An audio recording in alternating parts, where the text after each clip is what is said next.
Hey guys, David Tao with BarBend.com, and today I'm actually talking about something that occurred almost a year ago, and it was my attempt at the 10,000 kettlebell swing challenge. Now, this takes a lot of different forms. It was originated by strength and conditioning legend Dan John in an article over at T Nation, but my interpretation was do 10,000 kettlebell swings in a month on top of my normal training. And there's an interesting backstory about how that actually turned out and how it kept me sane at the beginning of COVID-19 lockdown. So I'm gonna talk about my experiences with 10,000 kettlebell swings in a month.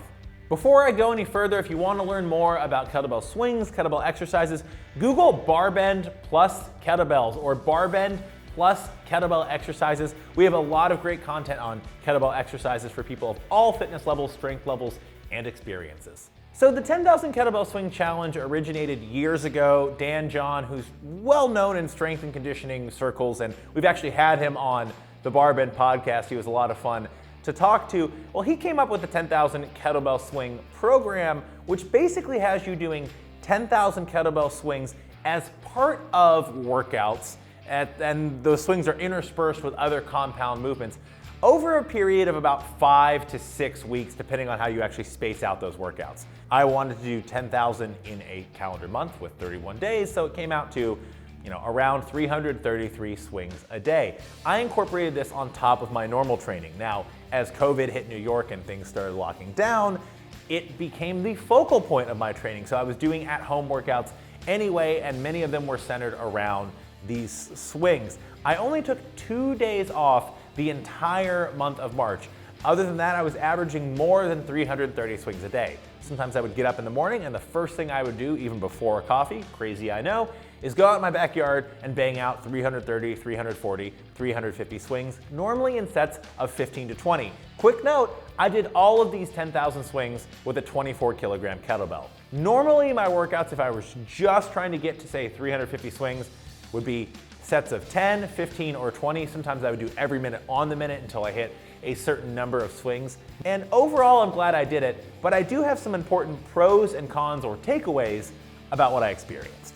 The first great thing about doing 10,000 kettlebell swings in a month, it kept me active. It gave me something to do. I would either finish a workout with a certain number of swings, or I would do a certain number of swings and say, you know what, I'm already pretty warmed up, I'm already pretty warm. Let me do some other movements, some other strength and conditioning. So that was nice. It kept me active throughout that month, and I didn't have any of those periods where 3 to 4 days go by and you haven't really done anything. And I was falling victim to that mindset earlier in the year before I decided to do this challenge. So the challenge definitely kept me more consistently active and more consistent in my training, which was kind of my goal. The second great thing about the 10,000 kettlebell swings in a month challenge, my core strength went through the roof. My core strength went up, I noticed more abdominal definition. It had transfer over to some of my other lifts and actually kept me strong during a month when I wasn't really able to touch a barbell due to COVID lockdown. When I was able to actually grab a barbell again after that, I hadn't lost as much strength as I thought, and I think a lot of that was due to the core stability and bracing that I developed over that 10,000 kettlebell swing challenge.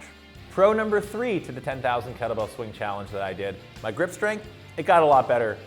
No surprise there. One thing I did find was that varying up the type of swings from a Russian to American, even doing a lot of one-arm swings, staggered stance swings, I was able to get a lot of variety. Actually, my friend Marcus Martinez, who is at Kettlebell Exercises on Instagram, he has a lot of really good kettlebell swing variations that he puts out on social media, and I really did take inspiration from some of those.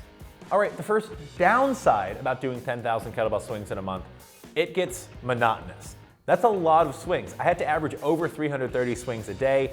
It takes time. There were some days where I really had to shift around my schedule to make sure I got my swings in. Now, swings are a movement that you can do indoors, outdoors, at home, at the gym, wherever you have the right bell, but it was still a big time crunch. I spent many hours in March of 2020 swinging a kettlebell.